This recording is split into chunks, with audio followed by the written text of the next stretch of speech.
નમસ્કાર મિત્રો, સ્વાગત છે તમારું વિડીયોમાં। તમે જોઈ રહ્યા છો દેશ, દુનિયા અને ગુજરાતના તાજા સમાચાર। આજના મહત્વના સમાચાર બહાર આવ્યા છે। ગુજરાતમાંથી ઝડપાયેલા આતંકીઓને લઈને મોટો ખુલાસો। આતંકીઓએ અમદાવાદ, લખનઉ અને દિલ્હીમાં કરી હતી રેકી। સુરતના ઉદ્યોગપતિની 7,500 ગણોત ખેડૂત માટે સહાયની જાહેરાત કરવામાં આવી છે। એક ખેડૂતને રૂપિયા 7,500 ચૂકવશે। હીરાબાનો ખમકાર હેઠળ 1102 દીકરીને શિક્ષણ સહાય અપાય। બંગાળની ખાડીમાં ફરી સિસ્ટમ બનશે। ગુજરાતમાં ઠંડી અને વરસાદની વક્કી। હવામાન વિભાગ અને અંબાલાલ પટેલની આગાહી।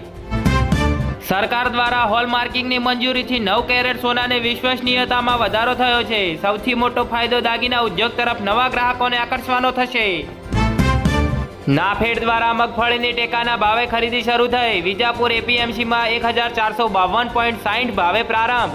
8,000 ખેડૂતોની નોંધણી થઈ। સચિવાલયના 1,000થી વધુ કર્મચારીઓ બઢતી વિના નિવૃત્ત થવાના આરે આવ્યા છે। ડીવાયએસઓનો પગાર વધશે પણ હોદ્દો નહીં। સરકારના ઓરમાયા વલણ સામે આંદોલનની ચીમકી। ગુજરાતમાં આજથી મગફળી સહિતના પાકની ટેકાના ભાવે ખરીદી શરૂ। સીસીટીવીથી સમગ્ર પ્રક્રિયા પર નજર।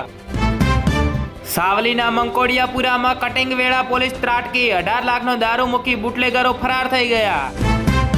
અમદાવાદમાં ઓવર સ્પીડને કારણે સર્જાઈ રહ્યા છે અકસ્માત। દરરોજ 20 લોકો હોસ્પિટલ ભેગા થાય છે।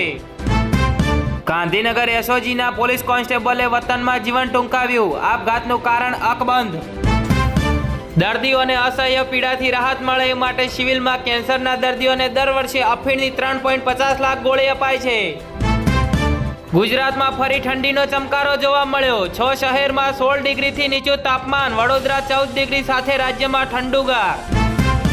જામનગરમાં ધરાનગર વિસ્તારમાં રહેતા યુવાન પર પૈસાની લેવડ દેવડ મામલે લોખંડના પાઇપ વડે હુમલો કરી માથું ફોડી નાખ્યો। 3 લોકો સામે ફરિયાદ। બળદ અને યુવતીને એક જ પાંજરે પૂરી પોલીસ સ્ટેશન લઈ જવાયા। અમદાવાદની ચોંકાવનારી ઘટના જોવા મળી। અમરેલીમાં સલામત સવારી એસટી બસની અડફેટે દંપતી આવ્યું। મહિલાનું કમકમાટી ભર્યું મોત જોવા મળ્યું। સ્થળાંતર પછી પણ મતદારોના નામ યાદીમાં હયાત। ચૂંટણી પંચના આદેશને પગલે બીએલઓ દોડ્યા। લાલપુરના નવા ગામમાં નાના ભાઈના ઝઘડામાં મોટા ભાઈને માર પડ્યો। એક સામે પોલીસ ફરિયાદ થઈ। વડોદરામાં એમજી રોડની જવેલરી શોપમાંથી ગ્રાહકના સ્વાંગમાં આવેલો ગઠિયો સોનાની વીંટી લઈને ફરાર થઈ ગયો। વડોદરામાં કોયલીના મેડિકલ સ્ટોરમાં શોર્ટ સર્કિટને કારણે ભીષણ આગ। બીજી દુકાનો બચાવી લીધી। આ અઠવાડિયે બજારમાં 5 આઈપીઓ ખુલશે। ફિઝિક્સવાલા સહિત 5 કંપનીઓ 10,000 કરોડ રૂપિયાથી વધુ ભંડોળ એકત્ર કરશે।